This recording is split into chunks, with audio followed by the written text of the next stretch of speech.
Hey everybody, Bravo Echo here, and I'm up on the mountain with my old pal Festus, and I've written a lot about him, and I wanted to introduce him to everyone who doesn't already know who he is, and kind of have a quick chat to hopefully a series coming whenever I can get up here and connect with him on call it Festus on the Mountain. Festus, welcome aboard.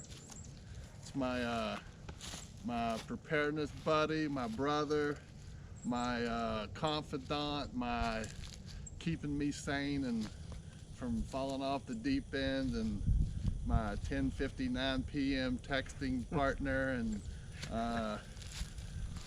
my and through all that, I'm still sane, I think.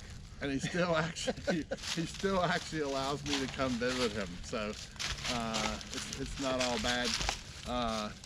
So we have spent over the past years countless hours discussing world events, national events, local events, preparedness, equipment, bags, communications, weapons, filtration systems, solar, security, yada yada yada yada, and Thoughts and thought processes and evaluations and analysis techniques, etc. yeah, and we still don't have it all figured out, but we're having fun doing it. We don't have the answers, all of them, but we do try, and most of our philosophies, if not, I don't know any that's really that different, but we think a lot alike and bounce things off each other, and oftentimes I don't have time and he sends me some really good articles to read that I share with you to get you to do deep thinking. Most of the things in preparedness are not 3-minute solutions. They take time, they take research, especially if you want to spend your money wisely to buy quality resources, equipment, whether it's food or communications, whatever it may be. So Festus moved away from me a few years ago and left me hanging down in the urban environment while I'm still working. He has a tough job though. He wakes up and looks out the window of deers, and he'll like shoot me a photograph of a deer walking through his yard while I'm amongst too many people around me. But that's a funny. So Festus, what do you think? Where's this heading? You think the world's any better off today than when we started this years ago? Despite our best efforts, no. But you know, over the time that we've been talking about different things, and we started when we met on the security team at church. Mm-hmm. I know I've grown a lot, and through associations that over the last several years, I know research skills have increased, and the way I look at things has modified some, and I guess I'm more comfortable in how I look at things now. It's more of a rational thing instead of a helter-skelter fear of everything that I used to have. So that's been good. I think everybody kind of goes through the same steps. It's just a matter of how long it takes to get through those steps. Coming up the curve, you start out, or a lot of people start out, oh my goodness, I've just been made aware of this whole scenario, this whole thing, and I've got so much to do, and I got nothing done, and I got to get all this stuff done, and oh my gosh, how am I going to get everything done in the next month? And that's not the way you do it. You take it a step at a time, just like chewing an elephant. You take it one bite at a time. The key is to spend some time up front and kind of organize yourself and know what you're really trying to do before you start trying to do it. Uh, Preparing for no matter what you may think you're preparing for, it's very time consuming, it's very energy draining, it's hard to do and keep some semblance of sanity. So it's uh, and it really helps if you got a partner, because I know Butch and I have helped each other over the years. One of us will get latched on a topic and start spinning out in the left field, and the other one will kind of take you figuratively by the hand and pull you back to center and say, okay, where are you going with all this and why? And okay, in our case, so what's the Bible have to say about this kind of thing? Let's get back to center and get balanced again. Balance is so important in everything you do. Keep your feet grounded. Exactly.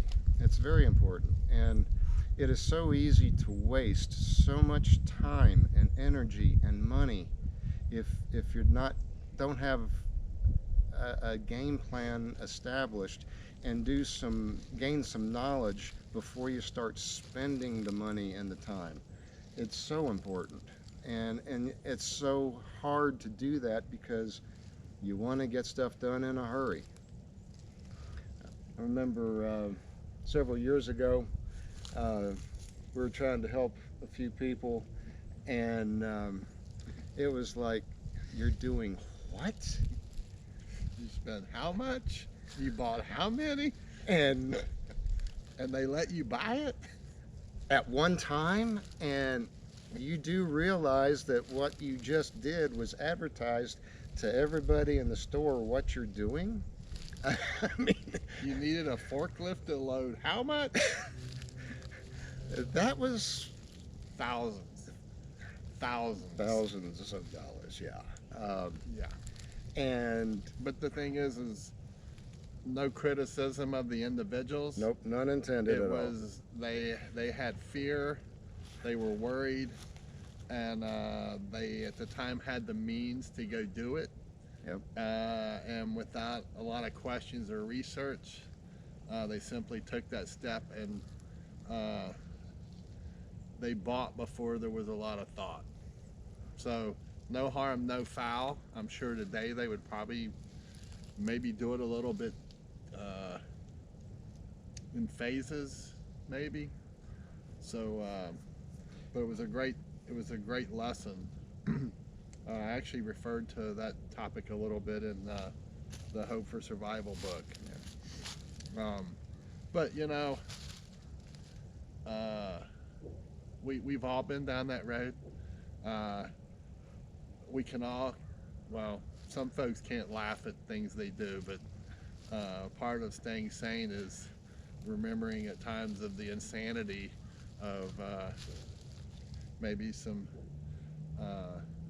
practices or steps. But years ago, Experiments that didn't work. yeah, so years ago, we bought Festus and I bought these ham radios, and we didn't really know a whole lot about a ham radio other than from reading. Oh, wait a minute, you just push the button and talk and the world hears you, right? Yeah. Yeah. So we got curious one night right after we bought them, and we were in the city up in North Alabama, and he's in one vehicle and I'm in the other, going in opposite directions, and we're trying to do radio checks on our ham radios To get a distance check. check, and I don't even know if we ever reached each other. Well, we did determine that you can't get there from here doing that. Yeah. So we laughed about it, and then we opened our mouth and asked the question. The person probably still laughs at us today for the question, but it's like, we tried this and it didn't work. Yeah, it's not supposed to. Oh, well, it wasn't in the fine print, but had we, like I said, it was new. We may have had him a week, and we were actually meeting another guy who had just spent half of his retirement converting his 2-car garage to a Faraday cage. which was another story for another day. So, Festus, based on where we started and where we're at today, in your mind, from everything you see and read, what do you think is the greatest threat to us, other than ourselves as individuals? Um, but from where you're at, Our greatest threat? yeah, what do you think it is? You think it's the economy, the dollar, EMP, a foreign threat, a societal threat, all the above? I think our greatest threat is really ourselves. Yeah. What knowing yourself, having faith in what you can do, uh, critical thinking is so important, Yeah. and a lot of people don't seem to know how to do that anymore. But thinking things through, hearing something and saying, well, that sounds kind of interesting, and the way it was presented is very inflammatory and it was meant to get me excited, but why? What's going on behind the scenes that they're not saying that we really should be thinking of or seeing or whatever? Um, you know, just asking questions and thinking things through, I think, is our greatest threat on a personal level and community or national level. Yeah. I mean, common sense just doesn't seem to exist anymore. And from a personal standpoint, you know, I don't know how people who don't have a faith in God and His protection and provision can really stay sane. That's the only thing that really keeps me sane in a lot of things, and helps keep me balanced. Um, but on a more macro level, you know, EMP, financial collapse, Civil War II, you know, whatever. Everything is so possible. It's a matter of how probable. And with every passing day, everything seems to be more probable than it was the day before. I mean, different things we've talked about 5 years ago, and we thought it can't get any worse. Well, Yeah. oh my gosh, where are we today? Yeah. But you know, I used to think, well, there for a while, I tended to kind of sort of be henny penny. The sky is falling because the economy is going to collapse, and oh my gosh, I was on that kick for a while, and lo and behold, here we are 6 or 7 years later, and somehow the economy hasn't bottomed out, and you know, we don't have the doomsday scenario of economy that's collapsed. Is it going to happen? I can't help but think it's going to at some point, but I'm not smart enough to know when or how it's going to happen. I just know that if and when it does, it's going to be bad for everybody. EMP, yeah, you know, several years ago, everybody was talking about the 2 satellites that North Korea has in the skies going on a north-south direction that we're vulnerable to. And all they have to do is trigger one of those off, and we're knocked back 150 years. Possible? Sure. Probable? I don't know. I'm not smart enough to know. But either way, I know that I've got to have food, water, the basics of life met one way or another if I'm going to live to see another day, regardless of what hits or happens to the world around me. Yeah, and that was one of the things I was trying to get across 2 weeks ago in the radio interview on preparedness is, you know, some of you were not alive back in the 1970s and then in the ending of the Carter presidency, and then we rolled into the Reagan Revolution, if you will, where interest rates dropped and pay went up. But one of the things during that era was we as a government and as a society became very, I call it McDonald's syndrome, drive-through syndrome, where we got this thing called credit cards, and instead of paying cash as you go, working hard and so forth, we learned this new thing called credit cards, and we could go buy and pay for it later, just as kind of we were doing as a government. Um, and now today, I look at that and I think, well, you know, my generation, um, I don't know if that'd be your generation or not, since you're so young. Um, Yes, Junior. my, my during that time frame, we were witnessing folks older than us, parents or relatives, um, living on credit cards. Well, then the internet boomed. So now we not only live on credit cards and we have the freedom of getting it right now, we also have the internet and we can get information right now. We don't have to go to a library or go ask a professional something on a topic that's their skill. We can go on the internet and find a gazillion articles that may be right or wrong, but we've lost our ability to do critical thinking, critical research. Um, so many people are out here, right? And they're taking all that information, the sky's falling, this, that, and the other. And as I was telling the folks in the radio interview on preparedness, don't worry about this out here so much. Know about it and know what type damage it can do.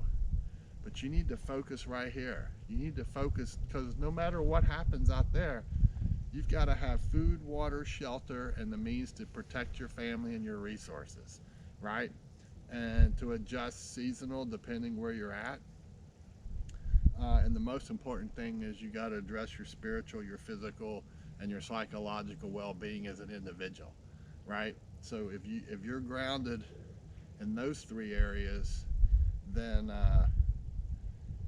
dealing with what's out here, it's chaotic, but if your feet are grounded, you can always revert back to